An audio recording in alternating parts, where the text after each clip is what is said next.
Hello everybody, I am back at Jaytail Farm and I am calling out. This turbine has been broken now. It seems to be in exactly the same place as it has been over the last couple of months, if not 3 months or so. And as you can see, there's a fair amount of wind there, enough to get the branches moving. Not a great deal, but enough. And sure enough, the turbine is in exactly the same place as it has been for the last few weeks. So I'm calling it out as broken. Now, the other day I was involved in a fairly heated online debate, as does happen. It's the way of the world. And I said that people who have wind turbines and promote them need CBT, cognitive behavioural therapy. And the person I was debating with said that I had a phobia and it's me that needs CBT. So let's look at this. Let's see who's right, who's wrong.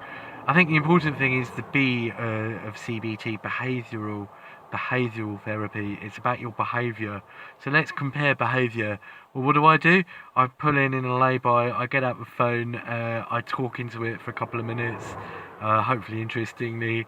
I post it on YouTube and then I go about my business.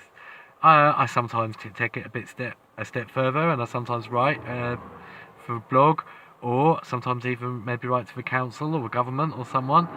So my behaviour is videos, writing, letters and emails. I have overstepped the bounds of behaviour once.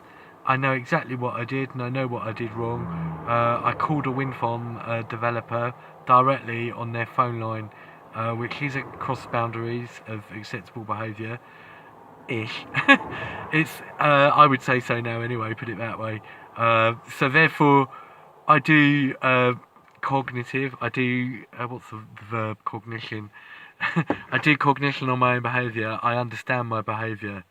That's me. Now let's look at the person who put this up here. Let's look at their behaviour. What they did was they applied to the council, Bradford Council, to put up a wind turbine. Then loads and loads of people had to do site visits. They had to do hundreds and hundreds of words about the environmental impact and all sorts, documentation about it, PDFs, photos, this, that and the other, and they rejected it, said on balance it would adversely affect the green belt. Then what happened? The behaviour of the person who had this turbine. So after all that carbon footprint, after all that effort and all that sort of activity in getting this rejected by the council, they then appealed against that to the Planning Inspectorate, who sent someone called Brendan Lyons down to do some site visits, and he said it only had a moderate impact on the landscape, therefore it should be accepted, and the council were wrong. Bradford Council's decisions don't really matter, according to Brendan Lyons. So he overturned their rejection and he's accepted it. It's been built. I filmed it when it was actually being built, and literally less than 2.5 years, maybe 2.25 years. It was built on February 1st, 2017, and it's now May 2019, so literally 2 years and 3 months and it's stopped working. Has it even repaid its carbon footprint? What's going to happen next? It's certainly not been generating for at least 2 months now, if not 3, and if I can prove that it's not gone round at all in 6 months, then it is in clear breach of planning permission. Not that will probably matter, they'll probably find an excuse, but it's doing nothing. It's bad for the environment. And that's one other thing I want to talk about, something that came up in this debate. People saying they're good for the environment. No, the word environment has been repurposed. Environment is not climate. Climate is not environment. Now that's a whole separate debate, but the climate change debate is not about the environment, it's about climate.